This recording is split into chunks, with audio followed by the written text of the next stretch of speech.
Hot rod rear suspension. I've been putting it off, but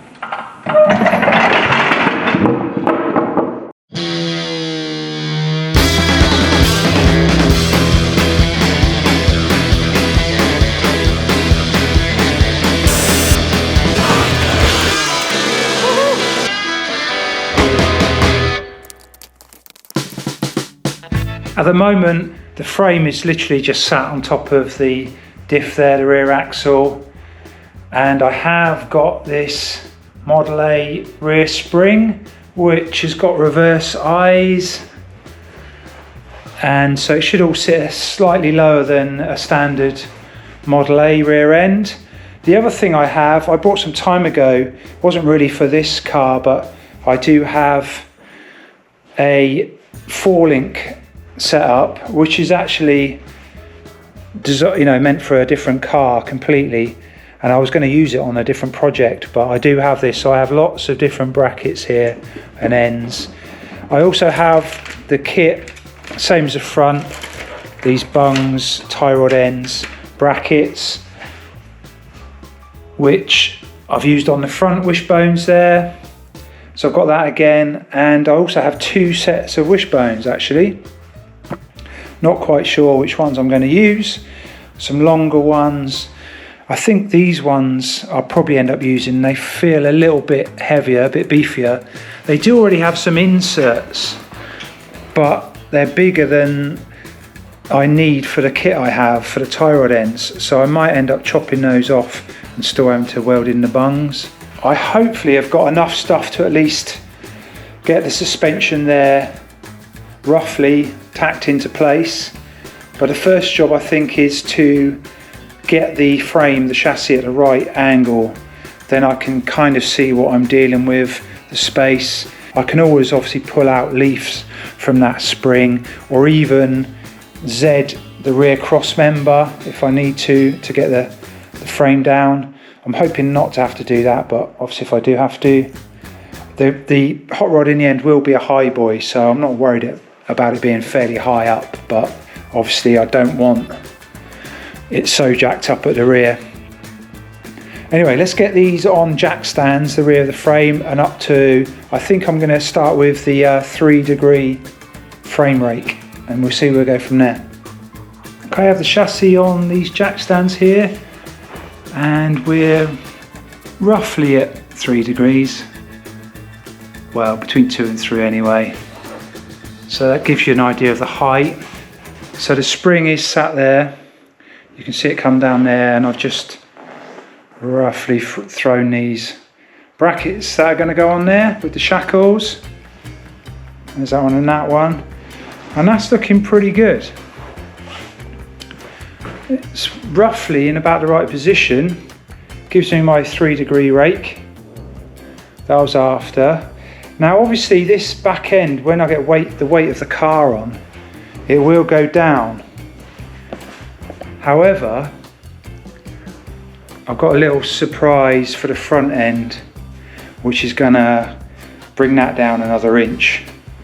So I'm thinking it's all looking in the right ballpark anyway, and it's given me the confidence to try and get these wishbones and the rear suspension all mocked up.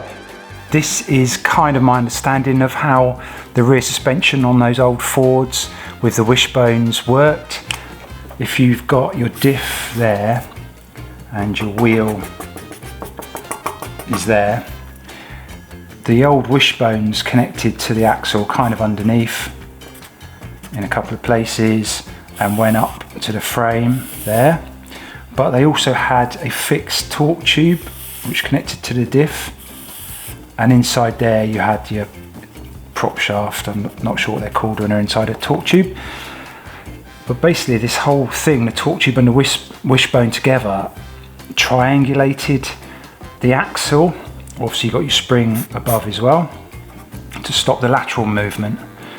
But the problem is when you take this torque tube out and you just have a prop shaft, got a weak point here where these lower wishbones can't stop the axle or the diff rotating in an opposite direction to the wheel, so the wheel's spinning that way, and under hard acceleration the diff and the axle will have a tendency to spin spin the opposite way, and you haven't got that triangulation with the torque tube and wishbone stopping it. I hope that makes sense. Now I know a lot of people do run these with just the original wishbones, and don't worry, but my plan is to put another bar up high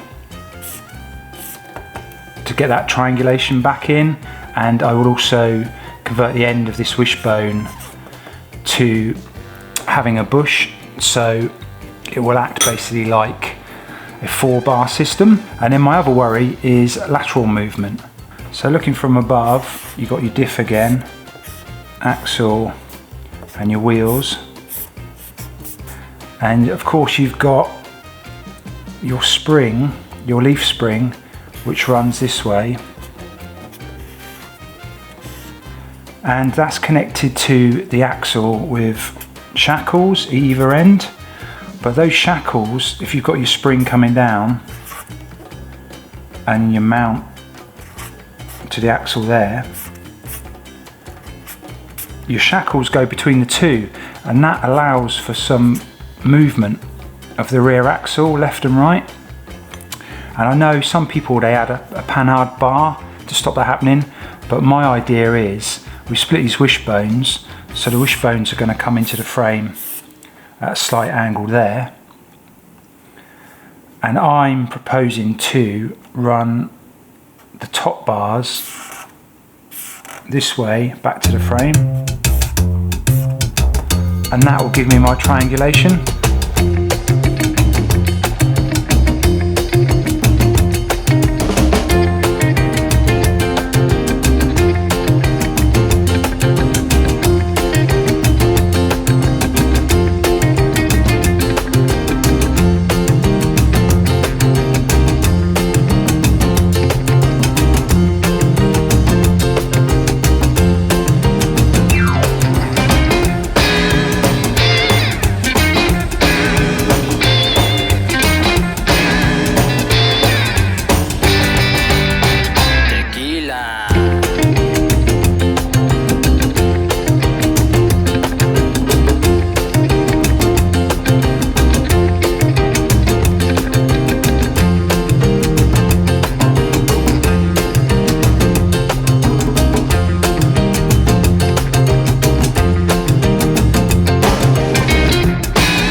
Cut some semicircles out of these wishbones, and I'm going to mount these bush housings, if that's what you call them. I can pretty all this up later, but they're going to be welded on that end, and I've prepared the other end to take these bungs exactly like I did on the front wishbones. So I've chamfered the edge here. I've got 4 holes in here for plug welding. These actually fit slightly snugger than the front wishbones, so I'm pleased about that. So I'm just going to tack these in place for now. Just going to tack everything up and see how that fits. But that'll be the lower wishbones ready.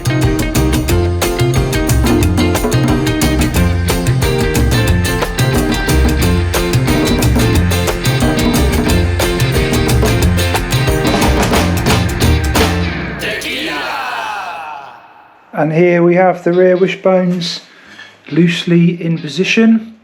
I've actually just G-clamped those frame brackets to the inside of the rails. If you remember from previous episode with the front suspension, I am going to move these to the inside of the chassis rails. The bung is tacked on. Here is my mount there. That is just tacked as well because I was worried about getting an exact angle. Should be about right, I hope. Also, these brackets here, I've literally just bolted them temporarily to the old leaf spring brackets. I'm not sure what you call those, because if I know the suspension is going to work, I can weld all this in solid. But anyway, I'm quite pleased. Got these rear wishbones in position. Now moving on to the top.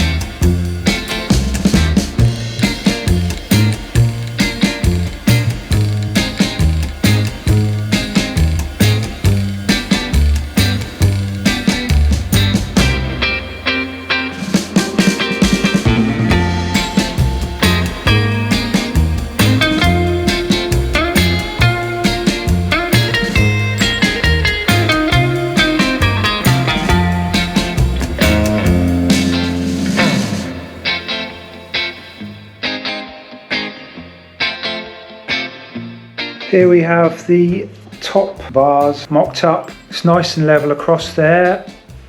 I've prepared all the axle and everything for welding, but I've just really spent ages getting this axle centered, leveled up. I've got plenty of travel there, at least sort of 5 inches before that would hit the mounts. I've got about, it's 5 degrees ish of wishbone pointing up, and then my angle on these top mounts is about 1 degree. I don't know if you can see that.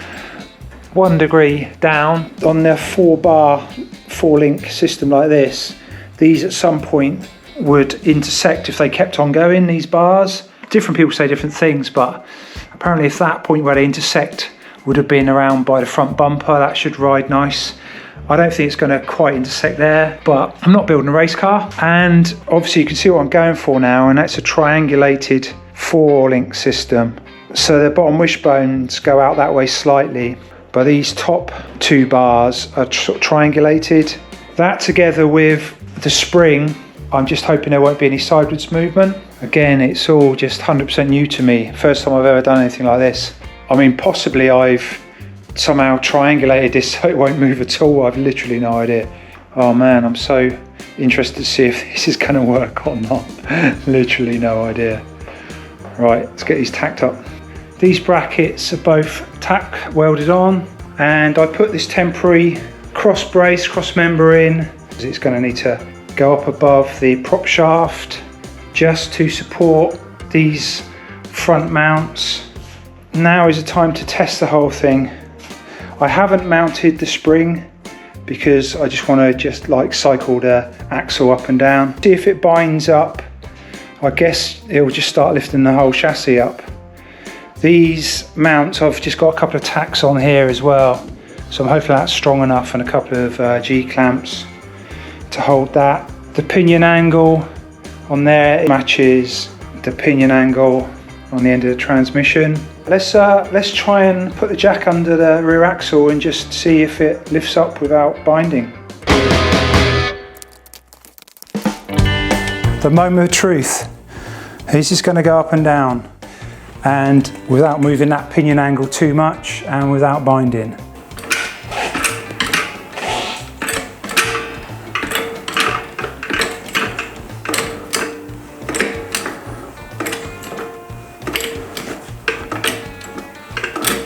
Yes, it seems to be okay.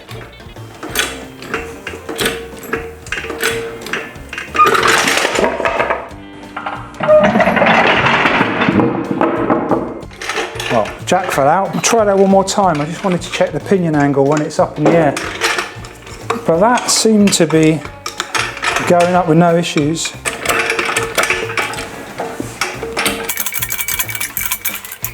Yeah, got some good movement there as well, obviously going up and down bumps over potholes.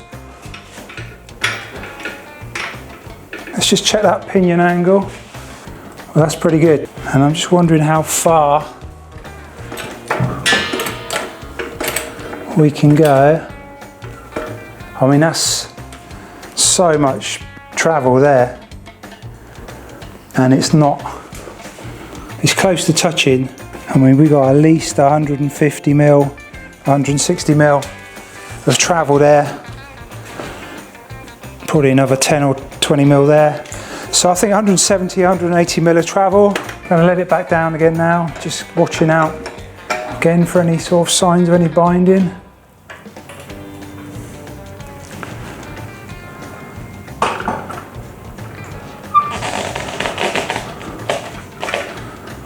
Great, and we're down.